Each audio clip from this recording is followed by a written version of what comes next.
नमस्कार विद्यार्थी मित्रांनो, स्वागत आहे तुम्हा सर्वांचं अभ्यास गुरु या चॅनलवर। विद्यार्थी मित्रांनो, या व्हिडिओमध्ये अतिशय महत्त्वाचे 20 प्रश्न आपण पाहणार आहोत। 20 प्रश्नांपैकी किमान 10 प्रश्नांची उत्तरे तुम्हाला यायलाच पाहिजे। पहा, काही प्रश्न सोपे आणि काही प्रश्न थोडेसे अवघड अशा प्रकारचे 20 प्रश्न आपण पाहणार आहोत। तर पहा, या ठिकाणी प्रश्न पहिला आहे, महाराष्ट्राच्या उत्तरेला कोणती पर्वतरांग आहे? विद्यार्थी मित्रांनो, प्रत्येक प्रश्नासाठी तुम्हाला वेळ असणार आहे 3 ते 5 सेकंद। महाराष्ट्राच्या उत्तरेला कोणती पर्वतरांग आहे? योग्य उत्तर आहे सातपुडा। हा प्रश्न वारंवार परीक्षेमध्ये विचारला गेलेला आहे। पुढील प्रश्न पहा, चंपारण सत्याग्रह कशाशी संबंधित होता? चंपारण सत्याग्रह, विद्यार्थी मित्रांनो, योग्य उत्तर आहे नीळ उत्पादक शेतकरी। नीळ उत्पादक शेतकरी। पुढील प्रश्न पहा, हल्दिया बंदर कोणत्या किनारपट्टीवर आहे? हल्दिया बंदर कोणत्या किनारपट्टीवर आहे? योग्य उत्तर आहे पूर्व किनारपट्टी। कोठे? पश्चिम बंगालमध्ये। लक्षात ठेवा, हल्दिया बंदर पश्चिम बंगालमध्ये आहे, पूर्व किनारपट्टीवर आहे। पुढील प्रश्न पहा, खालीलपैकी कोणता पर्याय चुकीचा आहे? या ठिकाणी धरणे व त्यांच्या जलाशयांची नावे आपल्याला दिलेली आहेत आणि काय विचारलं आहे? कोणता पर्याय चुकीचा आहे? पहिला पर्याय पहा, राधानगरी लक्ष्मीसागर। विद्यार्थी मित्रांनो, जे काही राधानगरी धरण आहे त्या राधानगरी धरणाला लक्ष्मीसागर असं नाव दिलेलं आहे। बरोबर आहे का? 100% बरोबर आहे। दुसरा पर्याय पहा, तानसा। दुसरा पर्याय आहे तानसा। आता जे काही तानसा धरण आहे त्या धरणाच्या जलाशयाला जगन्नाथ शंकर शेठ असं नाव दिलेलं आहे। बरोबर आहे का? 100% बरोबर आहे। तिसरा पर्याय पहा, तापी प्रकल्प मुक्ताई सागर। तापी प्रकल्प जो काय आहे त्याला मुक्ताई सागर असं नाव दिलेलं आहे। बरोबर आहे का? 100% बरोबर आहे। आता विद्यार्थी मित्रांनो, तीनही पर्याय बरोबर आहे आणि आपल्याला विचारलं चुकीचा पर्याय कोणता आहे? तीनही पर्याय बरोबर आहे, म्हणून योग्य उत्तर आहे यापैकी नाही। यापैकी नाही। विद्यार्थी मित्रांनो, लगेच वहीमध्ये लिहून ठेवा, राधानगरी म्हटलं लक्ष्मीसागर, तानसा धरण म्हटलं तर जगन्नाथ शंकर शेठ आणि तापी प्रकल्प म्हटलं तर मुक्ताई सागर। यांच्यावर वारंवार परीक्षेमध्ये प्रश्न विचारला गेलेला आहे। पुढील प्रश्न पहा, भंडारदरा धरणाच्या जलाशयास डॅश डॅश या नावाने ओळखले जाते। भंडारदरा धरणाच्या जलाशयास डॅश डॅश या नावाने ओळखले जाते। योग्य उत्तर आहे 2 नंबर पर्याय, आर्थर सागर। विद्यार्थी मित्रांनो, भंडारदरा धरण कोणत्या जिल्ह्यात आहे, कोणत्या तालुक्यात आहे, कोणत्या नदीवर आहे आपल्याला माहिती पाहिजे, कारण प्रश्न विचारला गेलेला आहे।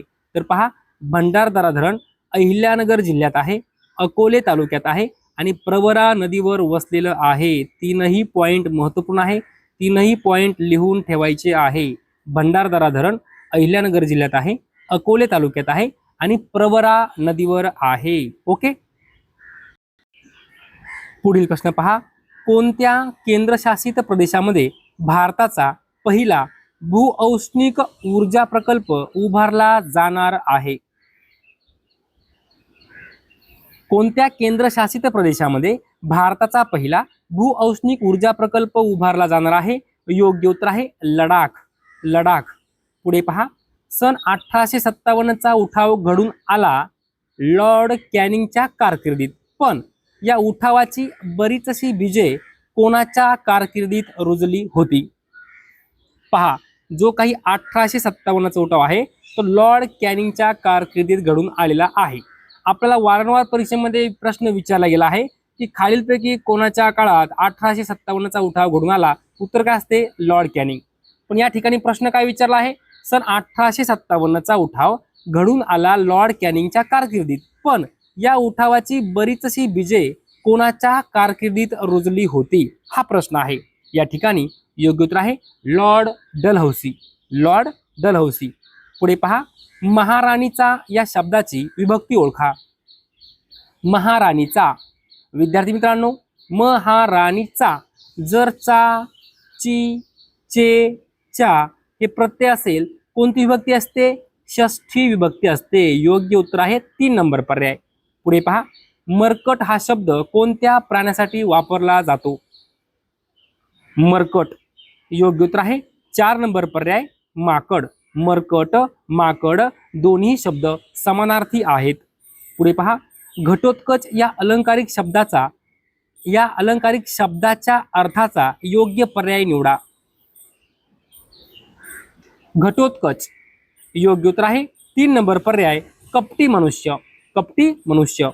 पुढे पहा, कोणत्या वर्षी गांधीजींनी हरिजन हे साप्ताहिक सुरू केले? हरिजन हे साप्ताहिक महात्मा गांधींनी सुरू केलं होतं. असा खूप वेळा प्रश्न विचारला गेला आहे की हरिजन साप्ताहिक कोणी सुरू केलं? महात्मा गांधी. कधी सुरू केलं हे माहिती पाहिजे. योग्य उत्तर आहे सन 1933. 1933 मध्ये हरिजन हे साप्ताहिक महात्मा गांधींनी सुरू केलं. पुढे पहा, मौर्य साम्राज्याची स्थापना कोणी केली? योग्य उत्तर आहे चंद्रगुप्त मौर्य. मौर्य साम्राज्याची स्थापना चंद्रगुप्त मौर्य यांनी केली. स्वामी विवेकानंद यांनी रामकृष्ण मिशनची स्थापना कोणत्या वर्षी केली? महत्वाचा प्रश्न आहे, लिहून ठेवा, वारंवार परीक्षेमध्ये विचारला गेला आहे. रामकृष्ण मिशनची स्थापना कोणी केली? स्वामी विवेकानंद यांनी. कधी केली? 1897. 1897. पुढे पहा, खालीलपैकी कोणता पर्याय अयोग्य आहे? म्हणजे कोणता पर्याय चुकीचा आहे ते आपल्याला शोधायचं आहे. तर पहा, गोलक्रांती बटाटा उत्पादनाशी संबंधित आहे. विद्यार्थी मित्रांनो, गोलक्रांती बटाटा उत्पादनाशी संबंधित आहे, 100% बरोबर आहे. सुवर्णक्रांती मध उत्पादनाशी संबंधित आहे. बरोबर आहे का? 100% बरोबर आहे. सुवर्णक्रांती मध उत्पादन. तिसरा पर्याय पहा, रजत क्रांती अंडी उत्पादनाशी संबंधित आहे. 100% बरोबर आहे. रजत क्रांती, रजत धागा क्रांती अंडी उत्पादनाशी संबंधित आहे. विद्यार्थी मित्रांनो, धागा हा शब्द या ठिकाणी खोडून टाका, धागा नाही आहे. तर रजत क्रांती अंडी उत्पादनाशी संबंधित आहे. तीनही पहिले पर्याय बरोबर आहे. चौथा पर्याय पहा, गुलाबी क्रांती कोकोच्या उत्पादनाशी संबंधित आहे. विद्यार्थी मित्रांनो, 4 नंबर पर्याय चुकीचा आहे. गुलाबी क्रांती कोकोच्या उत्पादनाशी संबंधित नाही, तर गुलाबी क्रांती कांदे उत्पादनाशी संबंधित आहे आणि कोकोच्या उत्पादनाशी संबंधित तपकिरी क्रांती आहे.